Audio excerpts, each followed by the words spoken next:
Good morning, boys. So today we're going to carry on with Ulysses.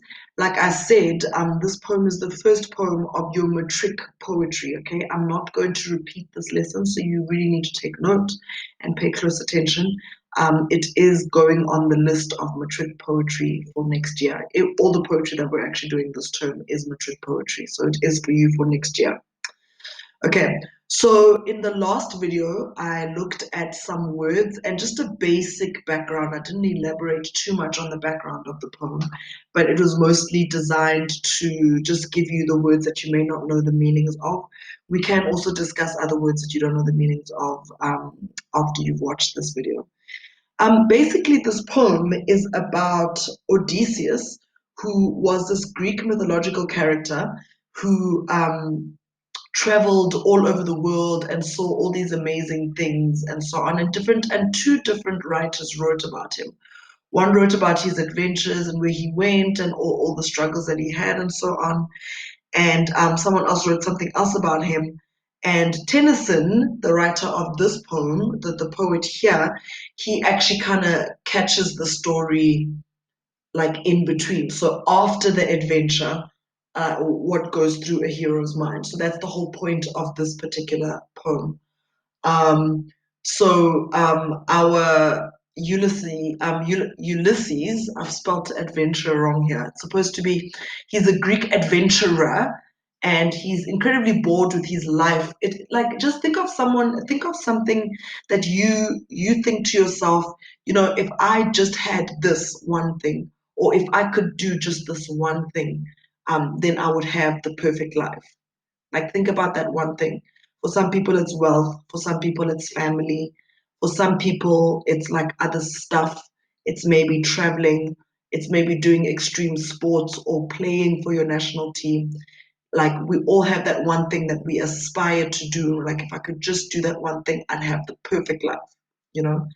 And Ulysses is sort of at the end of his life, and he's got all the stuff. So he is king, he's got a wife, he's got kids. He doesn't really go to war anymore. There's no war to fight at that moment, and he's bored. He's bored with his life, and he just wants something more. And so that's where this poem takes that attitude from. And in this poem, he actually decides to give everything up, give up his throne, give up everything, and just travel for the rest of his life and try to see more and experience more because he feels like he hasn't experienced enough. Um, yeah. So when we talk about the structure of the poem, the first thing you need to know, it's written in the form of a monologue. So that means that Ulysses is our speaker. And so we get insight into the things that he explains and some of his thoughts and his feelings. And he's the one that's speaking. It's one character that's speaking from the beginning until the end. Okay. This poem also doesn't have a rhyming scheme, okay? And that's supposed to help it just to have like an easy flow, to make it feel sort of like thoughts going through his mind or an actual conversation that he's having. So that's the point of that. There's no rhyming scheme. It's also written in iambic pentameter, which means that each line has 10 syllables. Okay, so that's what the pentameter means. Pen is the 10, and it's got 5 feet of unstressed and stressed. So you read it da da da da, like stressed and unstressed, like that. Okay. The basic structure of the poem. This poem is written in 3 stanzas. In stanza 1, our speaker explains the reason for his boredom. Okay. In stanza 2, he talks of his plans to give his throne to his son. And then in stanza 3, he's kind of like looking over the harbor and he's talking about where he's going to end up and where he's going to sail to, what he plans to do for the rest of his life. You know. Okay, so that's what we need to know with that one. Okay, let's get into it. So if we look at the first 5 lines, I know the first stanza is quite long. It's 32 lines is the first stanza. But also we're going to break it down into a few lines at a time. So if we look at the first stanza, the tone is very much like frustration. Like Ulysses is quite frustrated, and bored with the fact that he's frustrated. So if you read the opening line, it says, it little profits that an idle king, by his still hearth among those barren crags, matched with an aged wife, I meet and dole unequal laws unto a savage race that hoards and sleep and feed and know not me. So it seems to me that in the first five lines, we're kind of introduced to a setting, his life in that moment where that monologue actually starts. And and we already sense his frustration in the opening line when he refers to himself as an idle king. So something that's idle, something that's standing still, it's not doing anything. And he's saying that it profits him little. So it is of no profit to him. He doesn't gain anything by just sitting around, and he's describing his surroundings, sitting around by a still hearth, which is like a fireplace, sitting by a fireplace, and there's barren hills. If the hills are barren, that means that there's nothing on the hills. So for him, it'll probably be like no one is coming down the hill to attack him or anything like that. Like he's just surrounded by like nothing. Even the way he describes his wife, he's not even going, yeah, I'm here with my hot wife. He refers to her as his aged wife. So he's saying she's old. So even that doesn't hold any interest for him. Okay. And then he says, I meet and dole unequal laws unto a savage race. So he's saying here that to meet and to dole is to pass out, to hand out different laws and different rules. That's what he's saying. He's I sit around and I tell people what to do the whole day. And so he looks at the state of his life as it is, his surroundings, like his fireplace and the hills and nature doesn't even excite him. Like his surrounding area doesn't even excite him. His wife doesn't excite him. She's aged, which means she's old. Um, and even what he does as a king doesn't excite him. And he even refers to the people that he gives out these laws to. He calls them a savage race. And for me that implies, like, it's almost like he looks down on his people. He looks down on them, and he says in the next line, it says that hoard and sleep and feed and know not me. So he's describing his subjects. He says that he hands out laws to these people, and then he talks about their lives and the kind of lives that they live. He says all they do is they hoard, they sleep, and they feed. So they eat and they sleep, and they gather up wealth. And you can see in the way that he talks about it, it's quite condescending. To him, that's not life. That's not living life to the full. Just eating and sleeping and stacking up money and putting together. And when you hoard, I mean, you've seen the shows like hoarding shows and stuff. A lot of the time, someone who hoards doesn't always keep things that he needs. Like, so for me, I know that I'm a bit of a hoarder because I'm a teacher, and sometimes there'll be a document and I won't throw it away because I'm like, maybe I will need it, right? So a hoarder is someone that collects things and collects stuff, and whether they will need them or not is another story. They just keep and they store away all of the stuff. And he's saying that that's all these people do. They just collect stuff and they hoard stuff and they eat and they sleep. That's all they do. And most importantly, at the end, he says, and know not me. And I think what he means there is not necessarily that they don't know that he is their king, or they don't know like what his name is or anything like that. I think what he means is like they don't know who he is, they don't know what he's about, they don't know the kind of life that he's lived, they don't know what's important to him, they don't know what gets him excited, they don't know anything about him. That's what he's saying. And he's kind of saying, so in the first five lines, he's kind of saying, he's describing the state of his life as it stands now, where the poem starts. He's like, this is my life. He's like, I've got an old wife and I'm living in these surroundings, and I'm living amongst people that don't even find valuable what I find valuable. So there's a sense of frustration there, there's a sense of boredom, and there's a sense of like superiority, okay, in the first five lines there. Okay. Then we go to the next few lines. So line 6 to line 11. Okay. So if we have a look here, he says, I cannot rest from travel.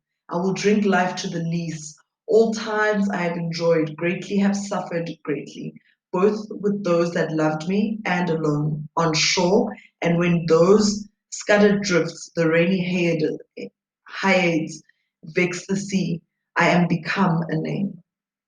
So he's like, they don't know who I am. When he ends off on line 5, he says, and no, not me. And it's almost like, for me, if he was having this conversation in more modern language, it's almost like he would say, let me tell you about me. Let me tell you what is the most important thing to know about me, what I'm about. And his opening line in line 6 is, I cannot rest from travel. Okay. So for him, traveling, seeing the world, seeing all these other environments, that is where it's at for him. That is the most important thing in his life. And he says he cannot rest from it. He doesn't want to stop traveling, right? And he compares living life to drinking. And he says that he will drink life to the least. Least is like the residue that's left at like the bottom when you're making alcohol, like the bottom of the barrel, what's left at the very bottom. So when he says he will drink life to the least, he says that he wants to experience as much of life as possible until the end of his life. So it's almost like the contents of what he's drinking is what life is, and he wants to drink it all and finish it until there's nothing left. And remember, in the first 5 lines, he's just said that staying at home with your wife and ruling and collecting stuff, that's not life. Life is traveling. So if he's saying that he wants to drink life to the least, he's saying that he wants to travel for the rest of his life. He wants to be able to travel and go wherever he wants and see the world until he dies, until the least, until the end of that container. So you see then he's saying he's comparing living life, he's comparing going on an adventure as drinking. He says he will drink life. So he will experience it, he will take it in. Okay. All times I have enjoyed, line 7, all times I have enjoyed greatly, have suffered greatly, both with those that loved me and alone on shore, and when those scattered drift the rainy Hades vexed the dim sea, I am become a name. So in this section, he also claims to have enjoyed every single aspect of his life. If you notice there, it says that he has enjoyed life greatly. When someone says they've enjoyed something, you always think that it was a good time or it was a fun time. But he says in the next parenthesis, have suffered greatly. So he's enjoyed life even though life wasn't always good. He was able to enjoy life, right? And then so he says he has suffered. And he says he has suffered with those that he loves, but he has also suffered on his own. So he has enjoyed life, whether he was alone or he was with people, whether he was having a good time or he was struggling in the middle of battle. He has enjoyed. To him, that is enjoying life to the full. Being able to do the things that are awesome and are enjoyable and things that are not so great and that require fighting or aggression. Okay. And he says, both with those that loved me and alone. He says, on shore and on the drifts. So here he's saying whether I was alone or with people that love me and appreciate me. Okay. So even when he's lonely, he's also saying whether he was on land, that's why he's saying at shore, whether he was on land or out at sea, he has enjoyed life thoroughly and to the full. Okay. And he says, I am become a name. So here he ends off this thought by saying that he's actually, by traveling, he's actually become famous and more well known and more well respected because of his travels and all of his experiences, which leads us to the next few lines. Okay. So he says, I'm become a name. So to become a name, I think what he's meaning there is that like when you make a name for yourself. So in other words, when they hear your name, they know what you're about. Oh, the guy that won that race. Oh, the guy that won the World Cup. Oh, that's what making a name for yourself means. It means being famous, being well known, being respected. Okay. So in line 10, he says, for always roaming with a hungry heart. he has become known as an adventurer, someone who goes on adventures and travels. And he says with a hungry heart, a heart that's hungry. If someone's hungry, they want food, right? So if his heart is hungry, it's just a desire for different experiences and a desire to see all these places. He has become famous for that. Much have I seen and known, cities of men and manners, climates, councils, governments. So he's listing here all the things that he has seen, the places that he has seen. He has experienced, he has seen and he has experienced different cultures, different governments. Here it talks about different climates, different kinds of weather, different types of food. And in all those places, he's been treated with honor and with respect. Um, it says there, and drunk delight of battle with my peers. Again, an experience here is compared to drinking, in the same way that he says he wants to drink life. It says here, and drank delight of battle with my peers. So there again, the experience of war, he compares that to the action of drinking. Having that experience is the same as drinking. So he says that he has experienced and battle for him is a delight. That's what excites him. So traveling excites him, seeing different places excites him, and also being in battle excites him. Okay. Let's have a look at the next few lines there. Okay. It talks about how he has been in battle with his peers and far on the ringing plains of windy Troy. So you must remember he was in the Battle of Troy. I'm guessing he's one of the ones that was in the Trojan horse, that was pulled into Troy, and then they got out of the horse, and that's how they actually conquered Troy. I am part of all that I have met. So he's saying that all of his experiences, he is part of all the people. When we meet people, like you and me, for example, we have had different impacts on each other. Okay. So me coming into your life, I have had an impact on your life, but you have also had an impact on my life. And this is what he's saying in these next few lines from line 17 to 21. He's saying that all the people that he has encountered, he has touched those people and he has changed those people, but they have also touched and changed him. Okay. I am part of all that I have met, yet all experience is an arc where through gleams that untraveled world, whose margin fades forever and forever when I move. So he's saying that everything that he has experienced changes his experience, changes him. Okay. It says that Ulysses reflects that he has seen and learned a great deal about all the places where people live, about their lifestyles, cultures, and ways of governing themselves. Everywhere he went, he was treated with honor and respect. Okay. He's also found that fighting alongside soldiers, when he fought in battles far from home, he experienced honor and respect through that as well, through all of those experiences. Okay. So he describes these traveling and battle and seeing all these different places. He's saying that that's how we change and that's how we grow. That's how we become better. Okay. And then he says in the next few lines, from line 22 to towards the end here, he says from line 22, how dull it is to pause, he says, to make an end. Okay. So he's saying that there is no joy in being idle, to pause, to stand still. Okay, there's no joy in that. There's nothing exciting in having that experience. He doesn't want to stay in the same place at the same time for long periods of time. He's actually saying that to travel and to have all those experiences is what it really means to truly live. Just breathing in and out is not living. Um, where does he says that soon? He says on in line 24, as though to breathe were life. And even that exclamation mark, there's like this outrage, like how can you think that just breathing in and out is living. And to him, just being at home, just ruling, just having his wife next to him, there's no excitement in that. There's no living in that. It's not life for him. Um,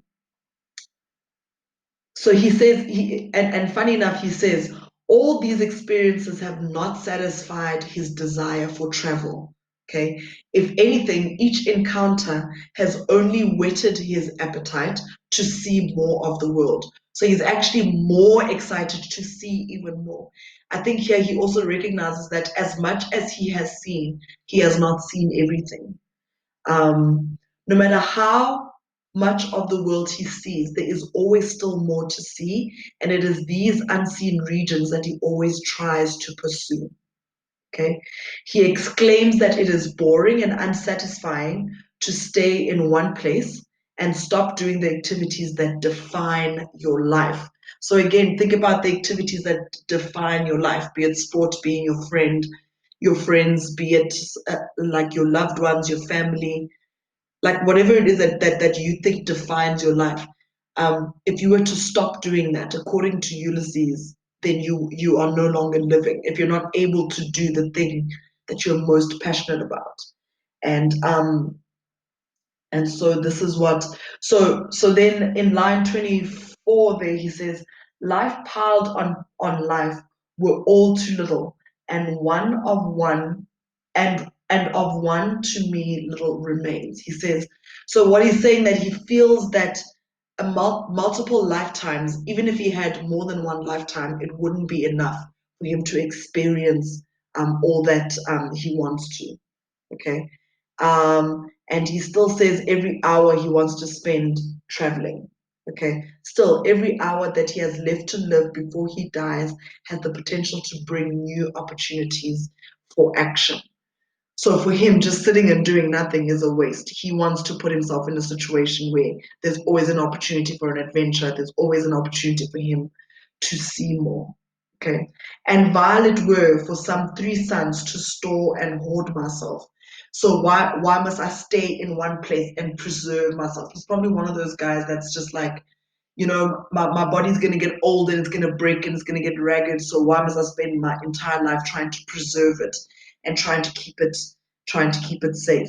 He says it would be disgraceful to sit tight at home and just try to eat and stay alive for a few more years.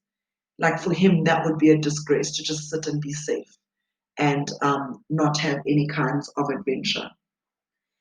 And this grey spirit yearning in desire to follow knowledge like a sinking star beyond the utmost bound of human thought. Okay. So even as an old man, he still wants to chase knowledge. He still wants to go to as many places as possible. He wants to go beyond the limits of what humans have seen and known, and in the same way that a shooting star can looks like it goes beyond the horizon because it disappears, so it keeps going. So he wants to keep going out and looking for more and doing more. Okay. So I think what we've seen in the first stanza is really what is important to Ulysses, what he values, what he holds in high esteem. And I guess the question is, what do you hold in high esteem? What do you think, if this was taken away, I'm as good as dead. I'm as good as not living my life. That's really something for us to think about. So I hope this was helpful, and I hope that you can go back and read the first stanza again, just to make sure that you understand all there is to understand. And yeah, I'll see you guys on the meeting online.